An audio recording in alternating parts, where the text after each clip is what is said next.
in the practice and the teachings that we're talking about here in the Zen tradition, right? The Zen tradition is a tradition in which belief is not necessary. Because what the Zen tradition is telling us is that, you know, what it is that you might believe in, you're experiencing. You're experiencing. What it is that you could believe in, you're experiencing. So there's no need to believe anything. You know, one of the things about meditation is that if you sit quietly and sit in silence and sit in stillness, it becomes possible, because of the noise of the mind is no longer interfering, it becomes possible to have a direct experience of the truth. It becomes possible to have a direct experience of what we are. It's there, it is there all the time. And the formal practice of meditation is not, you know, when meditation is generally defined or talked about, it's generally defined and talked about in the way that it's understood as a consumer practice. It's defined and talked about as a stress management tool, like that. That's the mindfulness-based stress reduction is just that. It's mindfulness-based stress reduction. It's to reduce stress. Right? But the thing that's important to understand is that meditation is not religion. Meditation is not religion. And the truth is not religion. The truth is not religion. Religion is a faith-based or a belief-based institution. The teachings from the East and the meditation practice is not a belief system. It is not a faith-based system. It is a direct experience. And it's not about an organization like an institutional organization, you know. Meditation is a practice that you can do that will allow you to begin to see the mind. Meditation is a practice that you can do that will allow you to begin to see the mind. The reason that most people don't see the mind is because most human beings are identified with the mind. Most human beings think that they're thinking. Most human beings think the voice in their head is them and that they're thinking. So through these practices, it becomes possible, and the teachings, it becomes possible to understand that the voice in your head is not you thinking. This is a very important teaching. This is a teaching that will allow you to begin to see the mind. The mind appears as a voice in your head, doesn't it? Yeah. And when you take that voice to be you, you're not seeing the mind. You're not seeing the mind because you're confused. You're confusing the voice with you. So you're not seeing the mind, you know. You are identified with the thinking activity, and the thinking activity that occurs in the mind is a conditioned process. It's a process that's conditioned. It's a process that the function of the mind is to survive. The thinking that goes on there and the emotions that appear there are all related to survival. The most important thing that the mind does is it produces emotions and thoughts and sensations in the body and in the mind, you know, that allow you to behave in such a way that you can stay alive, that you can survive the challenges of life, that you can survive the things that might happen around you that might hurt or kill the body. And if the body is hurt or killed, then you don't have any transportation. Then the awareness has no vehicle with which to be in the world. Okay?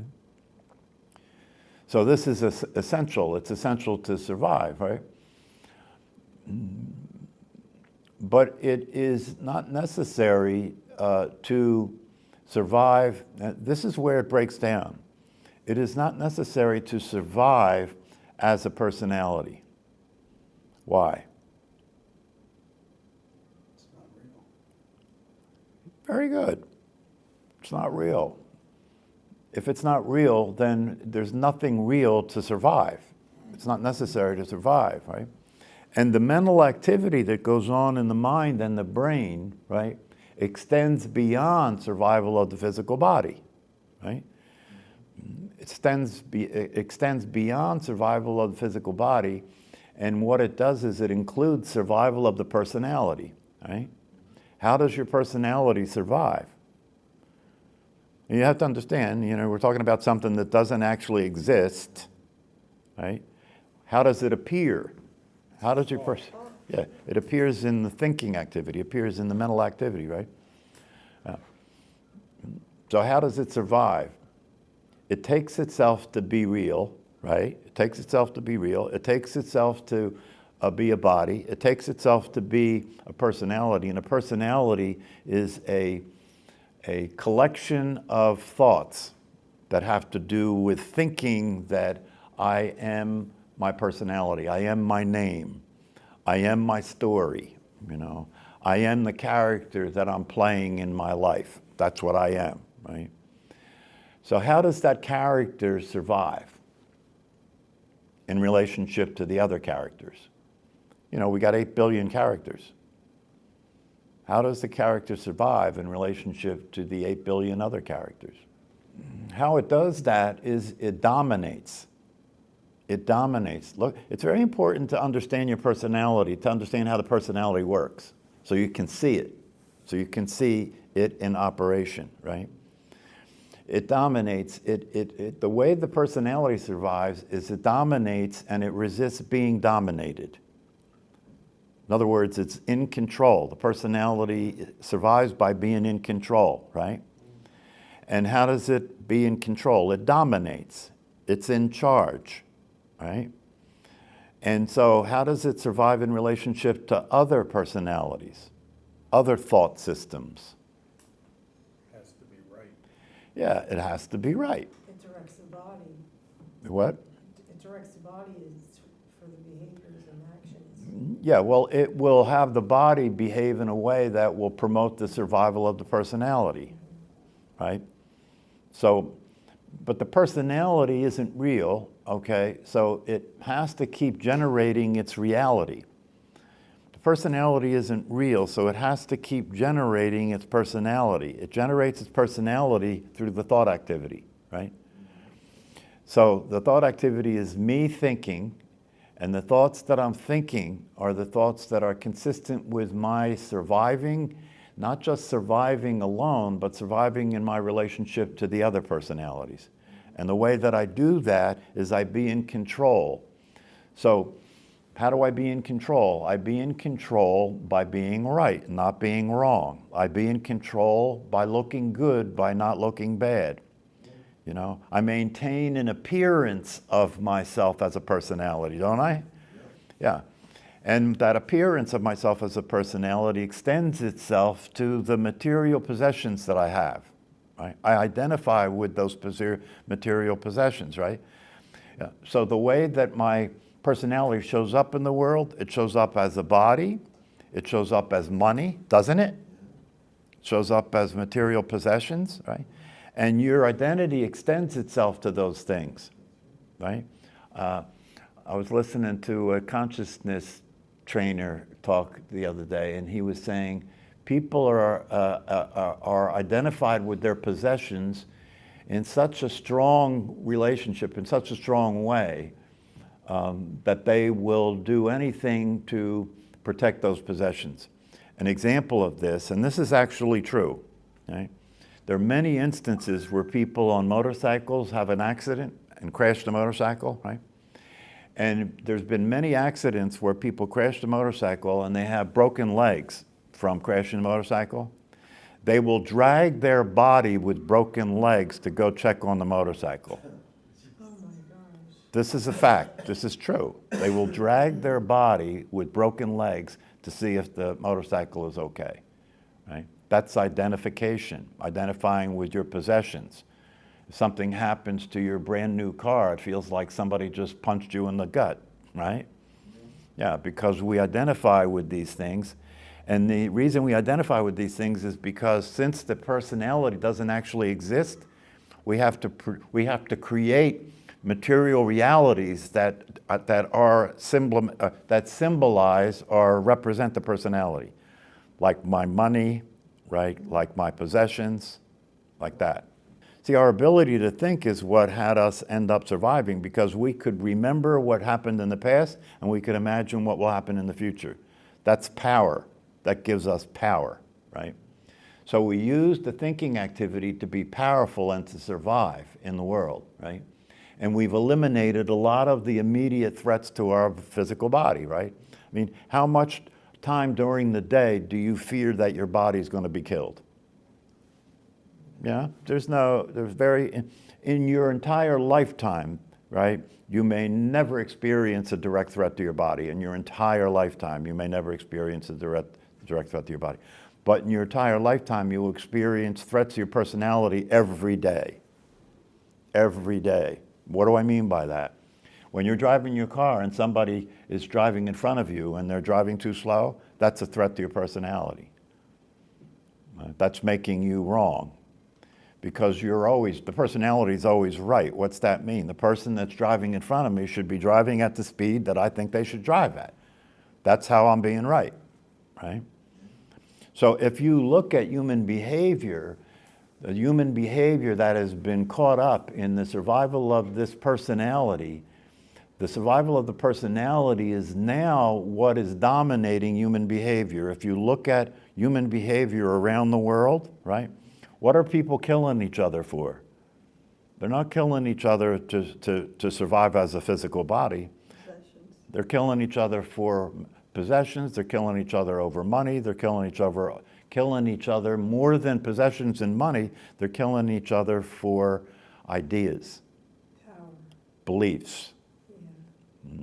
More Like people. road rage, like people come out with a gun to kill somebody. That's right. Yeah. That's right. Because the idea that you have tried to dominate me on the highway is a threat to my existence. Do you see that? Yeah. That's insane. The fact that you dominated me on the highway is a threat to my existence. You're threatening my existence. So if you're threatening my existence, to kill you makes sense, even though that's crazy, right? So most of human behavior now is behavior to survive the personality, not the physical body. And the way the personality survives is to be in control, to dominate and resist domination, right? To be right and avoid being wrong, to look good and avoid looking bad, right? Because the personality is a conceptual reality, right? So what we do with the personality, since it doesn't exist, we have to represent it. Personality doesn't exist, right? But we can represent the personality. How do people represent the personality? You're all doing it right now. What you say, what you wear. Yeah, your appearance. Your appearance is how you represent the personality. So right now, the clothes you wear are represent your personality, right? What you say represents your personality. What you do represents your personality, right? And so the personality is known to the personality. The personality is known to the personality as a doer, isn't it? You take yourself to be a doer, right? So that when you learn about the truth, the first thing you want to do, right, as a personality, is do something about it, isn't it? Yeah, when you learn about the truth, when you learn that when you have the good fortune of being exposed to the truth, when you have the blessing, when you have the grace of being exposed to the truth, because most human beings don't ever get exposed to the truth. Most human beings live and die and never get exposed to the truth. So if you've gotten exposed to the truth, it means that right now, the fact that you're here means that the awareness that is your true nature is in the process of waking up. It's in the process of waking up. That's why you're here, right? That's why this is attractive to you, because there's something about this that is calling you, right? The personality is in the process of waking up. And because your orientation is to be the personality, when you hear about the truth, when you hear about the truth, and in the Advaita Vedanta teachings, they really spend a lot of time talking to the students about the truth and presenting the truth in ways that make it hard to argue with. Why? Because the truth is real. The truth, any debate that you have with somebody about the truth, you must lose because the truth is real. The truth has all the evidence, right? The truth is all the evidence is the truth, right? So when people hear about these teachings and they listen to the possibility of looking, when you listen to the possibility of looking, not just thinking, but looking to see what? Looking to see what's true, looking to see what's real. If you exist as awareness right now, it must be possible for you to be aware of that. If you exist as awareness right now, it must be possible for you to be aware of that. As a matter of fact, you are aware of that. You are aware of being aware right now. Okay? But the personality which has dominated, which has been the orientation, right?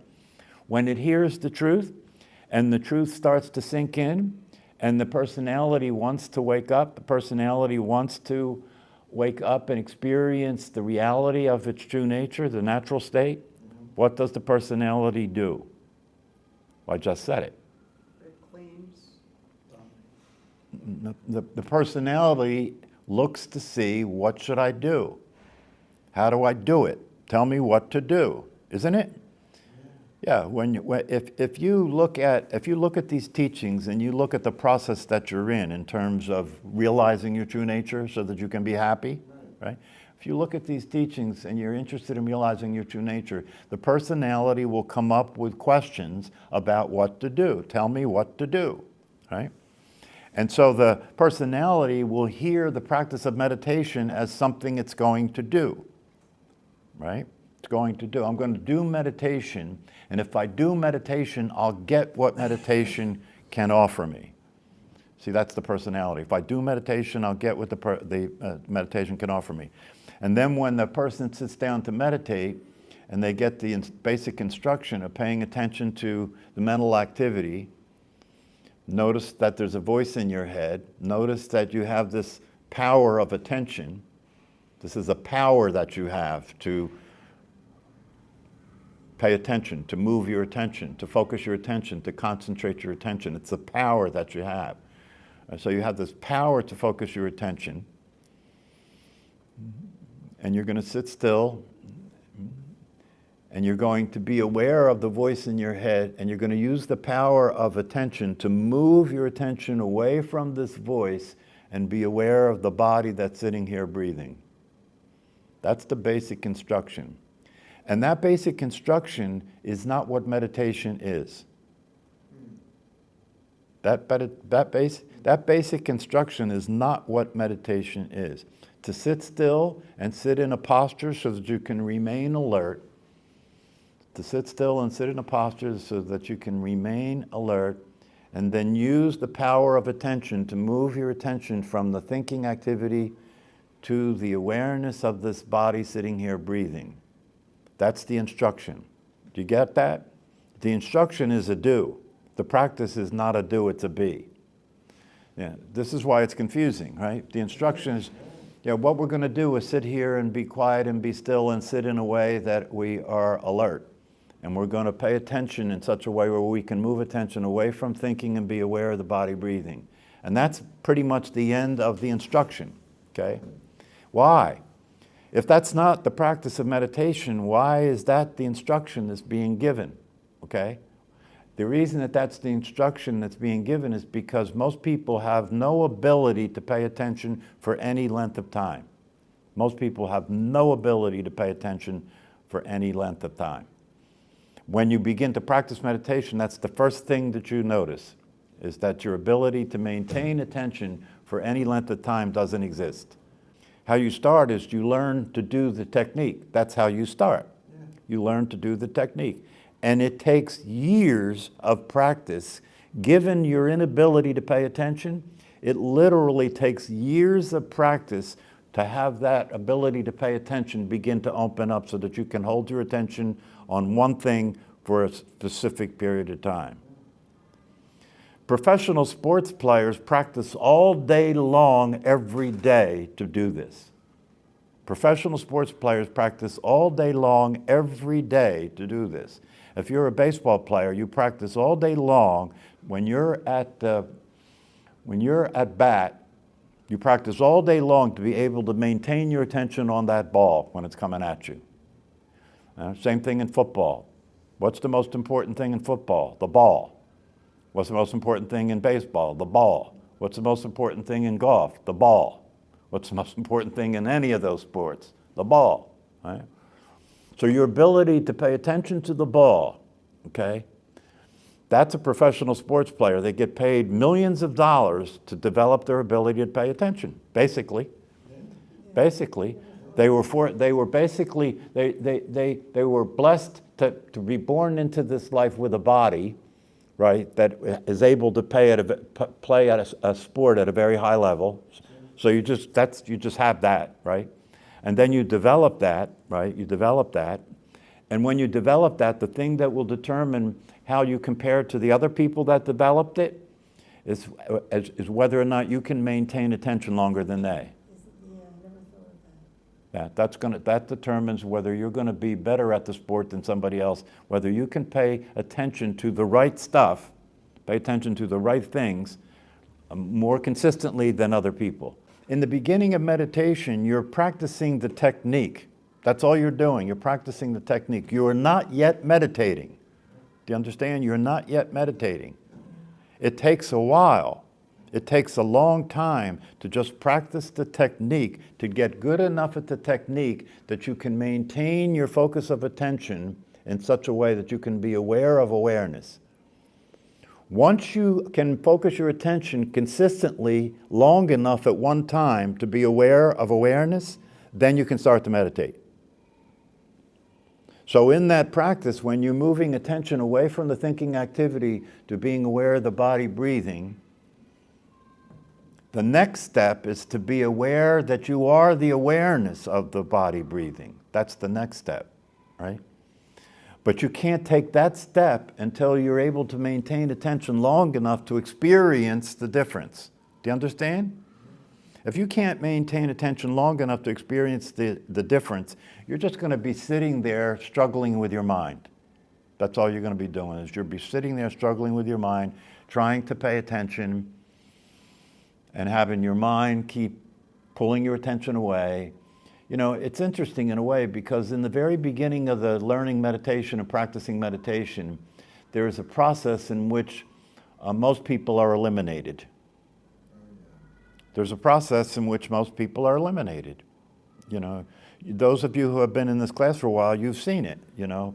People will come, they'll check it out, you know. As soon as it's uncomfortable and as soon as I can't do it immediately, it's not for me. You have to have the patience and the commitment to understand that you are already the experience you're trying to have. You're already having the experience that is the experience that will bring you peace, happiness, and contentment. You're already having that experience. This is very important to understand, right? What you're doing through meditation is you're practicing paying attention to that experience instead of paying attention to the mental activity. That's basically what you're doing in meditation. And when you understand what you're dealing with, when you understand what you're up against, then you begin to appreciate. Formal meditation is not enough. Formal meditation is not enough. Practicing formal meditation is the beginning of a meditation practice. If you, through the practice, if you're committed enough and you practice consistently enough, and you're doing the technique the way it's meant to be done, gradually you will begin to experience something shifting while you're practicing. And when you begin, In everyday life. Well, first in formal practice, you begin to experience something shifting, that you feel a difference, right? Once you feel that difference, you've begun the practice of meditation. And that won't happen for a fairly long period of time. You've got to practice that technique for a fairly decent period of time before that happens. So you've got to be committed. If you're not committed, you won't do it. It's as simple as that. Right? But if you are committed and you do it, eventually you begin to experience the difference, the way it feels different when you begin to experience your true nature as awareness. Once you have that experience, then you can begin to practice meditation all the time. And that's what it's going to take. We're living in a realm of time and space. So that's what linear means, time. We're living in a realm of time and space. So you have to include that. You have to deal with that. You can't just ignore it, okay? But what we're practicing doesn't happen in time or space. That's why you have to be persistent and continue. Once you get the taste, once you get the taste, some people have gotten the taste in their life just spontaneously for some reason or other. In most of our lives, there are times when spontaneously you just experience your true nature for a brief period of time. And when you have that experience, it's clearly different. It's clearly different. Everything is easy. Everything is enjoyable. Everything, what you imagine the possibility of your life to be actually happens for a brief period of time. That's the case for some people. So that becomes your motivator because you've had a taste. Once you've had a taste, you know that this is possible. Now you've got to be committed to it, and you've got to understand what you're doing sufficiently, and you've got to have guidance about it, right? And eventually you have to practice meditation all the time. You have to be paying attention all the time to whether or not you're being the personality or you're in the experience of your true nature. That's the important message here, is that meditation is not just a formal practice. Meditation is a way of existing. It's a way of living your life. It's like they say in Zen. Zen is called Zen because Zen is the practice of meditation. Zazen is the practice of meditation. And what they talk about in Zen is that if you're a practitioner, you're walking the path. What's that mean? It means you're practicing your life. The walking the path is practicing your life. You're practicing your life all the time. And when you begin to practice your life all the time, you begin to practice meditation consistently. And when you begin to practice it consistently, you begin to be awake and you begin to see where the mind's going to get you in trouble, right? But now because you're aware of it, right, you have the ability not to follow it. So you can become peaceful instead of crazy.